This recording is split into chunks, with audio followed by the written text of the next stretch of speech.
রমজান শেষ, আপনার আমলনামার খাতা কি বন্ধ হয়ে গেল?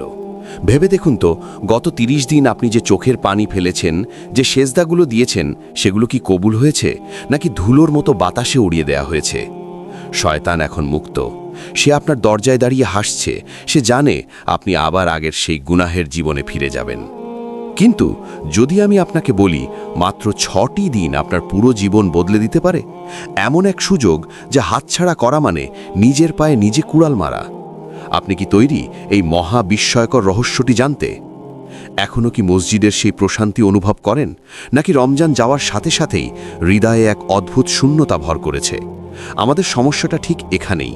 আমরা রমজানের মুসলিম হয়ে যাই, কিন্তু আল্লাহর গোলাম হতে পারি না। রমজান শেষে আমরা এমনভাবে ইবাদত ছেড়ে দিই যেন আল্লাহ শুধু রমজান মাসেই ছিলেন, বাকি ১১ মাস তিনি আমাদের দেখছেন না। এই অবহেলাই কি আমাদের জাহান্নামের পথে নিয়ে যাচ্ছে না? মানুষ ভাবে রমজানে অনেক ইবাদত করেছি, এখন একটু বিরতি দরকার। কিন্তু ভাই আমার, বোন আমার, মৃত্যু কি আপনাকে বিরতি দেবে? মালাকুল মৌত কি আপনার জন্য শাওয়াল মাস পর্যন্ত অপেক্ষা করবে? কল্পনা করুন একজন কৃষকের কথা। সে হাড় ভাঙা খাটুনি দিয়ে জমিতে ফসল ফলিয়েছে। এখন ফসল কাটার সময়, কিন্তু ঠিক কাটার আগ মুহূর্তে সে যদি সব ফসল পুড়িয়ে দেয়, তাকে আপনি কি বলবেন? পাগল? নির্বোধ? আমরাও ঠিক তাই করছি। রমজানে যে তাকওয়া অর্জন করলাম, শাওয়াল মাসে এসে যদি গুনাহে লিপ্ত হই এবং নফল ইবাদত থেকে মুখ ফিরিয়ে নিই, তবে আমরা আমাদের আমলের ফসল নিজেরাই পুড়িয়ে দিচ্ছি। শাওয়াল মাসের ৬টি রোজা কেবল উপবাস থাকা নয়, এটি হলো একটি পরীক্ষা। আল্লাহ দেখতে চান আপনি কি রমজানকে ভালোবাসতেন, নাকি রমজানের রবকে ভালোবাসতেন। আল্লাহ সুবহানাহু ওয়া তাআলা পবিত্র কোরআনে বলেন, ফা ইজা ফারাক্তা ফানসাব ওয়া ইলা রব্বিকা ফারগাব, অর্থাৎ অতএব যখনই আপনি অবসর পান, তখনই ইবাদতের কঠোর শ্রমে আত্মনিয়োগ করুন আর আপনার পালনকর্তার প্রতি মনোনিবেশ করুন। সূরা আশ-শারাহ আয়াত ৭ ও ৮। আল্লাহ এখানে বলছেন না যে বিশ্রাম নাও, তিনি বলছেন একটি ইবাদত শেষ হলে আরেকটি ইবাদতে ঝাঁপিয়ে পড়ো। শাওয়ালের এই ৬টি রোজা হলো সেই ঝাঁপিয়ে পড়ার প্রথম ধাপ। রাসূলুল্লাহ সাল্লাল্লাহু আলাইহি ওয়াসাল্লামের একটি হাদিস আপনার গায়ের পশম খাড়া করে দেবে। সহিহ মুসলিমের হাদিস। প্রখ্যাত সাহাবী আবু আইয়ুব আনসারী রাদিয়াল্লাহু আনহু বর্ণনা করেন, রাসূলুল্লাহ সাল্লাল্লাহু আলাইহি ওয়াসাল্লাম বলেছেন, যে ব্যক্তি রমজানের রোজা রাখল, এরপর শাওয়াল মাসে ৬টি রোজা রাখল, সে যেন সারা বছরই রোজা রাখল। একটু চিন্তা করুন, মাত্র ৬টি দিন, আর আমলনামায় লেখা হবে পুরো ৩৬৫ দিনের রোজার সওয়াব। গণিতটা কি বুঝতে পারছেন আল্লাহ কতটা দয়ালু? আপনি ৩০ দিন রোজা রাখলেন, আল্লাহ সেটাকে ১০ গুণ বাড়িয়ে ৩০০ দিন করে দিলেন। আর শাওয়ালের ৬ দিনকে ১০ গুণ বাড়িয়ে ৬০ দিন করে দিলেন, মোট ৩৬০ দিন। সুবহানাল্লাহ! আপনি খাচ্ছেন, পান করছেন, ঘুমাচ্ছেন, অথচ আপনার আমলনামায় রোজার সওয়াব লেখা হচ্ছে। কখনো কি ভেবেছেন কেন ঠিক ৬টি রোজা, কেন ৫টি বা ৬টি নয়?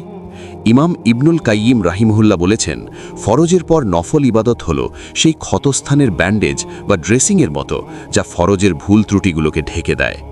আমাদের রমজানের রোজায় কি কোনো ভুল ছিল না? আমরা কি অনর্থক কথা বলিনি? আমাদের নজর কি এদিক ওদিক যায়নি?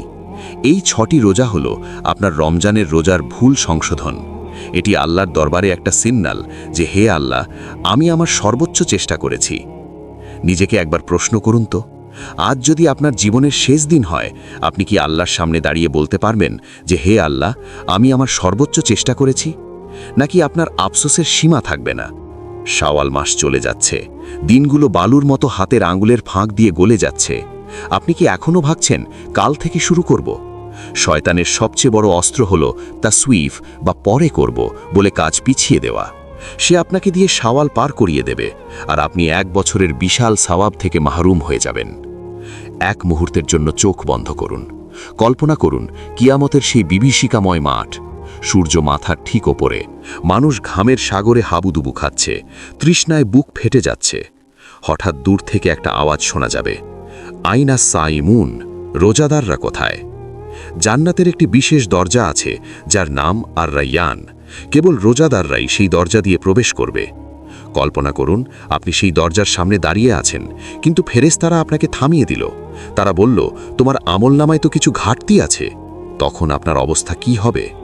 যদি এই ৬টি রোজা আপনার সেই ঘাটতি পূরণ করে দিত, যদি এই ৬টি দিনের কারণে আপনি চিরস্থায়ী জান্নাতের অধিকারী হতেন। এখনও সময় আছে, শাওয়াল মাস শেষ হয়ে যায়নি। হয়তো শরীর একটু ক্লান্ত, হয়তো কাজে ব্যস্ততা বেড়েছে, কিন্তু জান্নাত কি এতই সস্তা?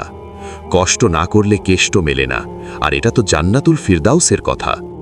6টি দিন টানা রাখতে হবে এমন কোনো কথা নেই, ভেঙে ভেঙে রাখুন, সোম আর বৃহস্পতিবার মিলিয়ে রাখুন, কিন্তু দয়া করে এই সুযোগ হারাবেন না। মনে রাখবেন, এটি আপনার প্রতি আল্লাহর ভালোবাসা, তিনি আপনাকে সারা বছর রোজাদার হিসাবে দেখতে চান। আজই নিয়ত করুন, এখনই আপনার ফোনের ক্যালেন্ডারে দাগিয়ে রাখুন কোন 6টি দিন আপনি আল্লাহর জন্য উৎসর্গ করবেন। আল্লাহ আমাদের তাওফিক দান করুন, যাতে আমরা কেবল রমজানের ইবাদতকারী না হয়ে সারা জীবনের ইবাদতকারী হতে পারি। এই 6টি রোজা হোক আপনার পরকালের নাজাতের উসিলা। হে আমাদের রব, আমাদের ইবাদতগুলো কবুল করুন এবং আমাদের আমলনামায় সারা বছরের রোজার সওয়াব লিখে দিন। আমিন। যদি মনে করেন এই বার্তাটি আপনার হৃদয়ে নাড়া দিয়েছে, তাহলে অন্যদের সাথেও এটি শেয়ার করুন। হয়তো আপনার একটি শেয়ারের কারণে অন্য কেউ রোজা রাখতে উৎসাহিত হবে, আর তার সওয়াবও আপনার আমলনামায় জমা হবে। ইসলামের পথে এই পথচলায় আমাদের সাথে থাকতে চ্যানেলটি সাবস্ক্রাইব করে রাখতে পারেন। দেখা হবে জান্নাতের রাইয়ান দরজায়, ইনশাআল্লাহ।